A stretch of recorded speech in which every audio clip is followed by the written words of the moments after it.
The LA Kings don't play a great game and still beat one of the better teams in the NHL. We've got the breakdown, analysis, and more on this edition of Locked On LA Kings.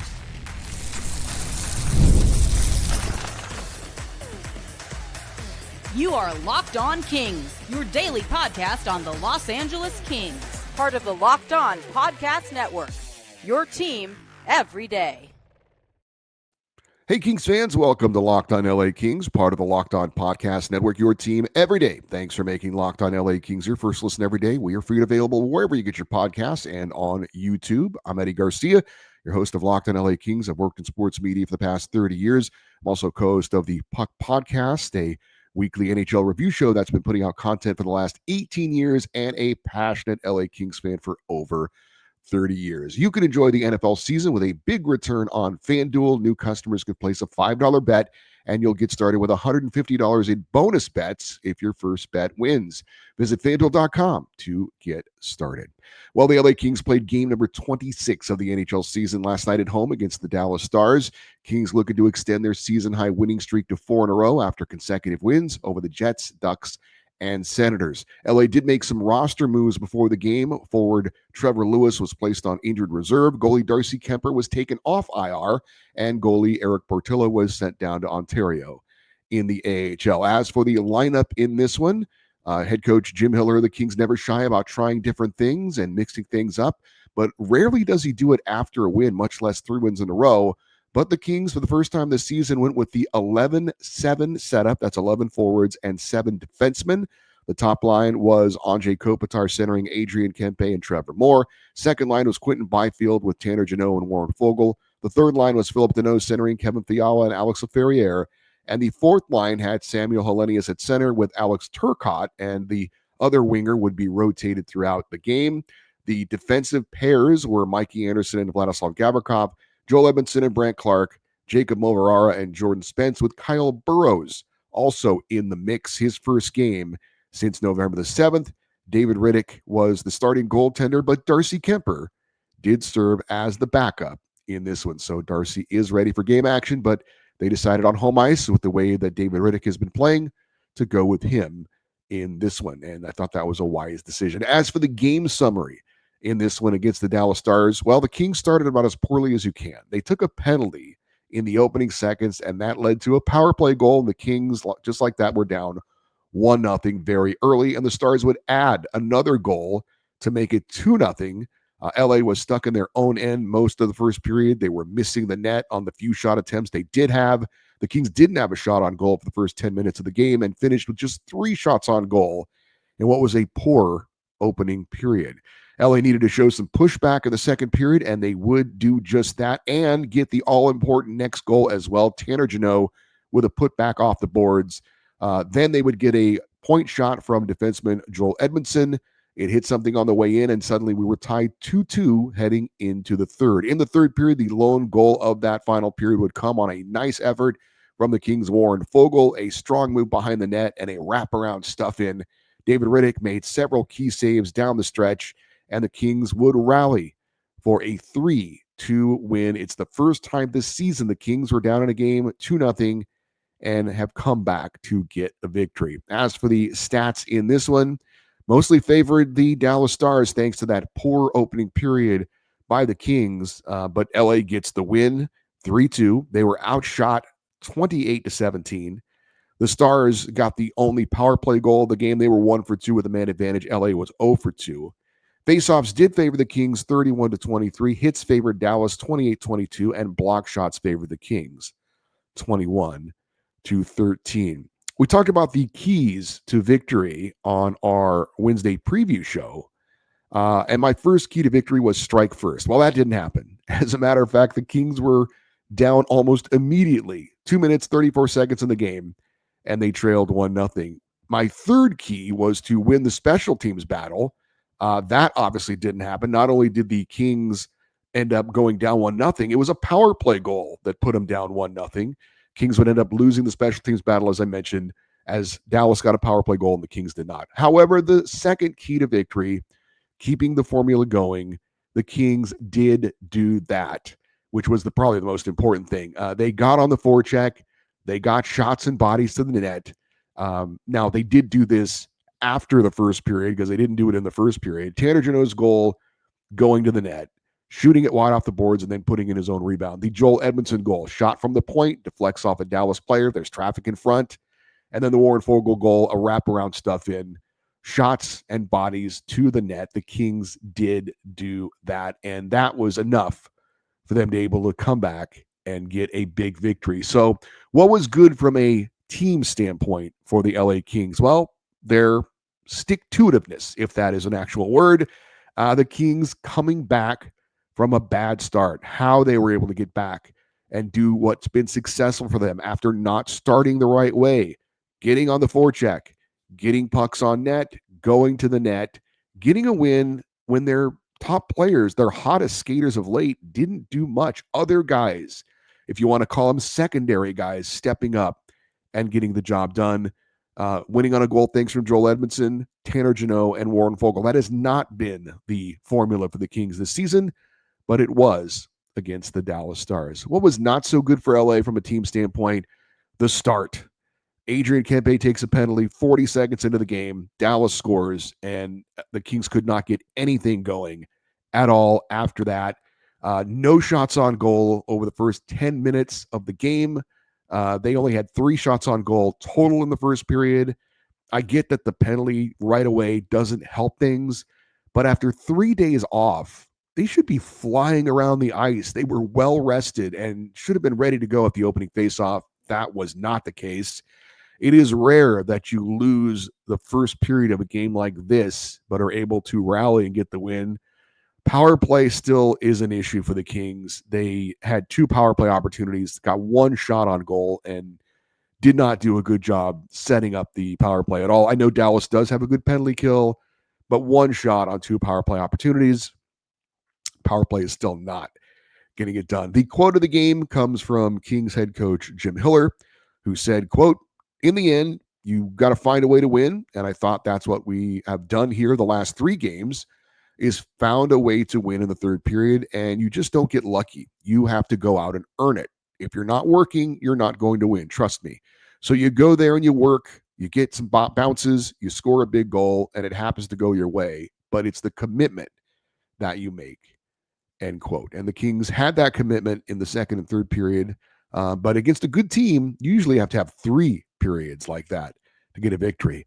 So my overall takeaway from this win, this was maybe the Kings' best win of the year. Not their best game. The Kings have played a much better 60 minutes of hockey this season. But the Kings winning a game when they were likely not the better team overall. Mention some of the stats. The Stars had more shots on goal. They were in the Kings zone longer than the Kings were in the Dallas zone. The Stars had the more dangerous chances, but the Kings found a way to win against a quality opponent when they weren't at their best. I can certainly understand why some people might think this was the Kings' best win of the season. I will say it was one of the best wins of the year for the Kings. So which Kings players stood out in this victory over the Stars? That's next here on Locked On LA Kings, your team every day. Hey, get ready to tackle the NFL action with FanDuel, America's #1 sportsbook, because right now new customers can bet $5 and get $150 in bonus bets when you win. The FanDuel Sportsbook app gives you everything you need to place live bets on the NFL all in one place. So when you get a hunch in the middle of a game, you can check out the latest stats, view live play-by-play, and so much more on the same page where you place your bets. We've got Thursday Night Football tonight, a good one, as the Detroit Lions are hosting the Green Bay Packers, a divisional matchup. Lions are favored by 3.5 points. The over-under is 51.5 points. Maybe you want some local action tonight. How about some college hoops? Long Beach State at Cal State Fullerton.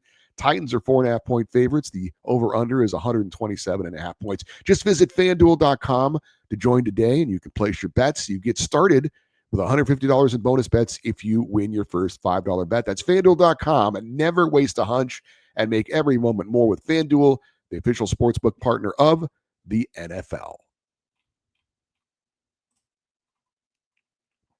All right, let's get into some of the key individual performers for the LA Kings and that win against the Dallas Stars. And you got to start with the netminder, David Riddick. We've talked a lot about him lately.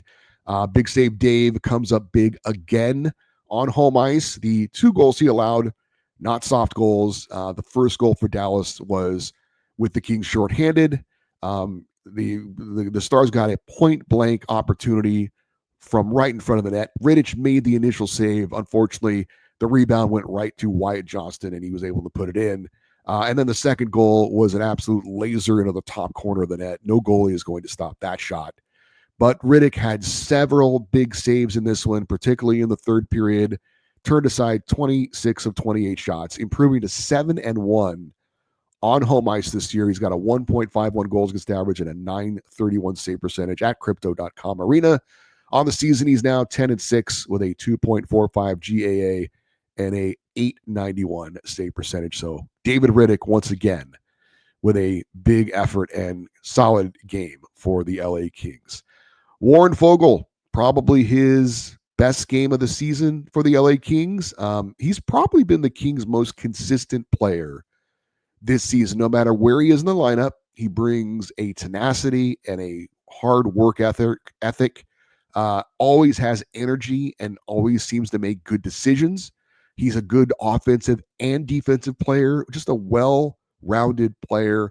Not the flashiest, not the biggest star, but just does everything well. He finishes with a goal and an assist. Got the primary assist on the Jeannot goal, the game-winning goal as well. He scores in the third period. That the line of Quinton Byfield, Tanner Jeannot, and Warren Foegele was a huge factor in the Kings' comeback. That line drove the rest of the team to the victory, and Foegele was the driving force on that line in the game. He now has 7 goals and 6 assists in the season for 13 points. Warren Foegele, a great game for the LA Kings, and gets that game-winning goal. Tanner Jeannot, his line mate, like Foegele, had a goal and an assist, was credited with 3 hits as well, which is what he definitely brings to the table on that line. I've been tempted to say that Foegele should be dropped down to the 4th line in favor of Alex Turcotte, but if Jeannot keeps playing like this, then he certainly deserves to be on that second line. Brings that physical element, also brings that attitude of being that blue-collar guy. Fogel's a blue-collar guy too, but he's got a little more skill. Jeannot is a straight-ahead guy, not afraid to go to the dirty areas, go to the net. That's exactly what he did in this game against the Stars. Great on the forecheck. Tanner Jeannot, now 3 goals and 2 assists on the season for 5 points. He and Warren Foegele, big games against the Dallas Stars.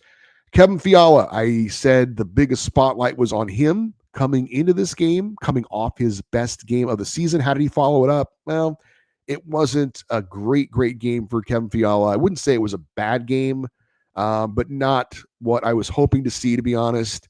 I do think Kevin's heart is in the right place, but in games like this, Kings are down 2-0 and they need somebody to make a play. I think he wants to be that guy to make a play, but sometimes he tries to do too much and he forces it. And he tries to make plays when they just aren't there. He did that a few times in the game against Dallas. He did have 3 shots on goal, and he almost had the goal that would have iced the game and put it away in the third period. Unfortunately, hit the post.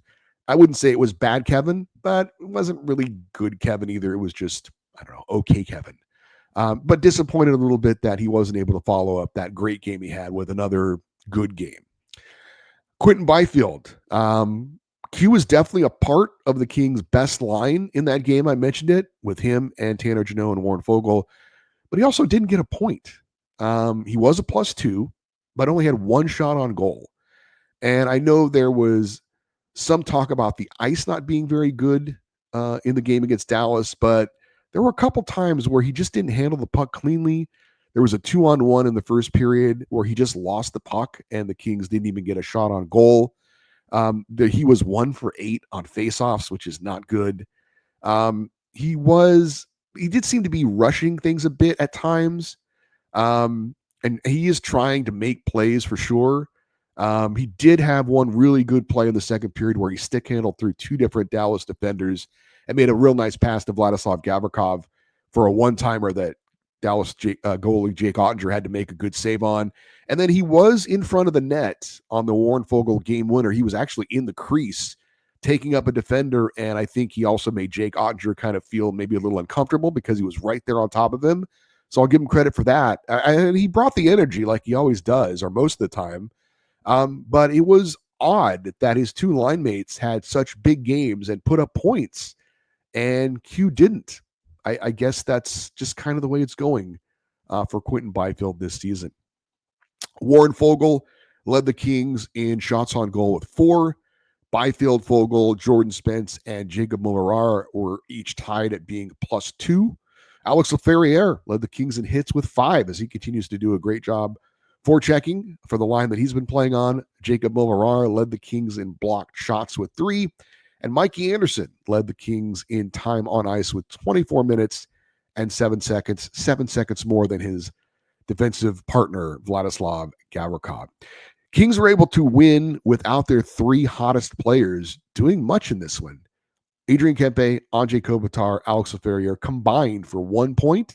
Kopitar had the 1 point with an assist, his 22nd of the year. That is tied for 10th in the NHL. But again, for the Kings to fall behind early, not play a good first period, and not get much from the guys who have really been driving the team of late and get a win, again, that's part of the story of why a lot of people think this was maybe the best win of the year for the Kings. Certainly one of the best. Also would point out that as a team, the Kings did a very good job on the Stars, leading point producer and goal scorer Matt Duchene for the Dallas Stars, leads them in goals and points. He did not have a point in this game. Matter of fact, he was a -1 overall. Coming up next, we will give out our 3 stars of the game and more. That's next here on Locked On LA Kings, your team every day.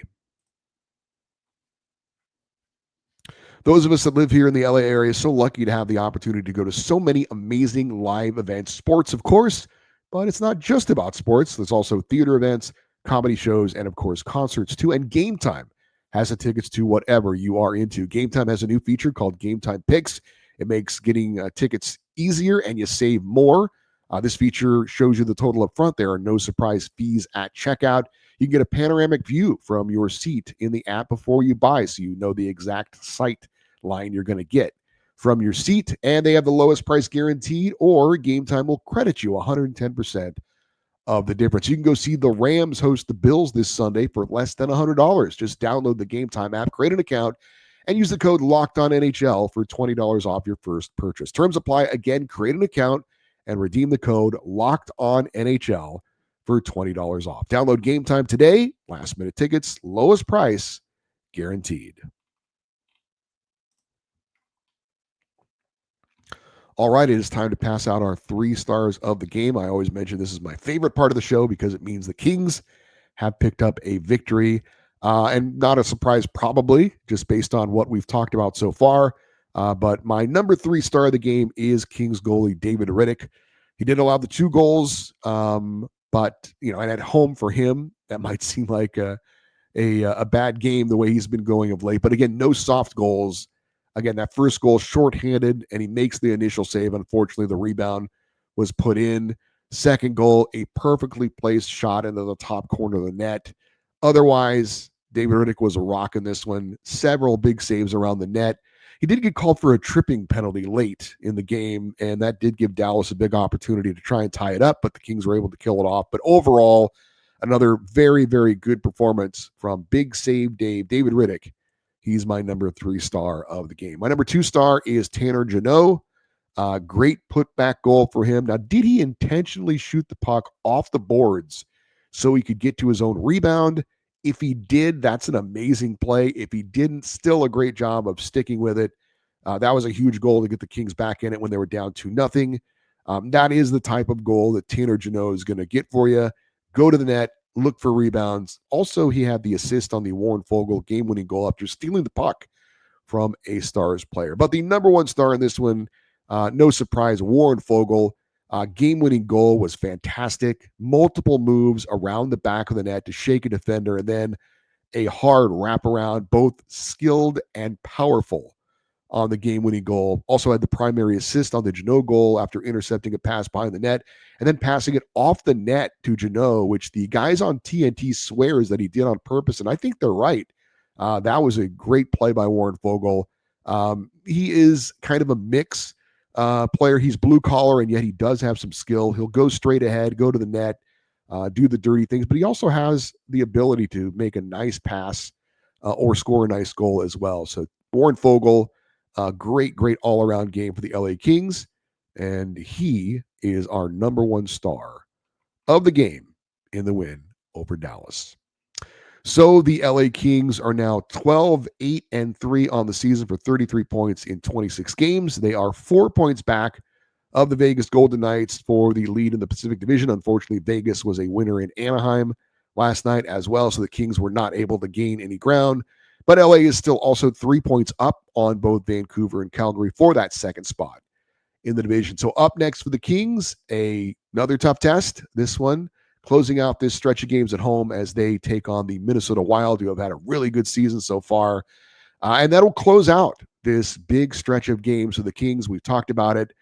7 of 9 at home, and then those 2 games that were on the road, 1 in Anaheim, 1 in San Jose. So we thought this stretch of games, these 9 games, were going to be a big opportunity for the Kings to string together some wins and to bank some points.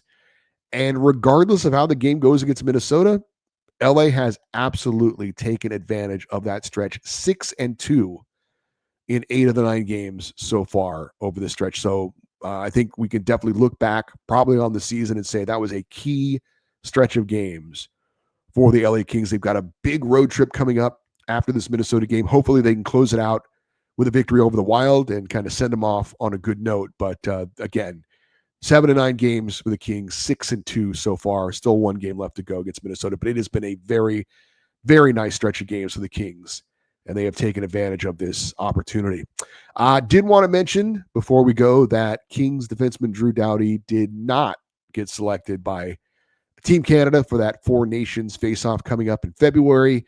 Now, he does obviously have the injury that's kept him out all season. It made him a long shot from everything I had been hearing to be selected, but he was under consideration. Again, he's coming back in January, so he will be ready to go once this event comes up in February. But he was not one of the 7 defensemen selected for the roster. However, he's still in consideration if one of those 7 guys gets hurt between now and then.